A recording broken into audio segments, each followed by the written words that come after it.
In this video, we're going to learn how to control layout and styling in SwiftUI using something called the ternary operator.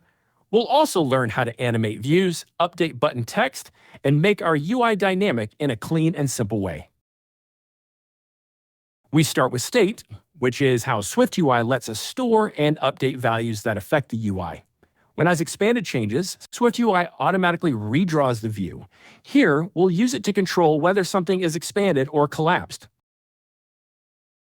We've added a simple rectangle with rounded corners. It has a fixed size, 100 by 100, and a light gray background. This button will change the value of is expanded.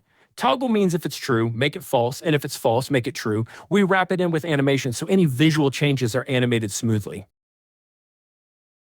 Now we update the width using the ternary operator, the syntax. It means if isExpanded is true, use 300. If false, use 100, so when the button is tapped, the rectangle expands or shrinks, animated. We can use the same ternary operator for other properties too, like color. This changes the shade of gray depending on the state.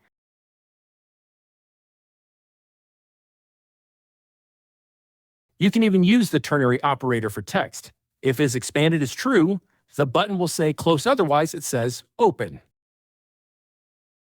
This adds a nice text animation when the label changes. SwiftUI animates the transition from one word to another smoothly.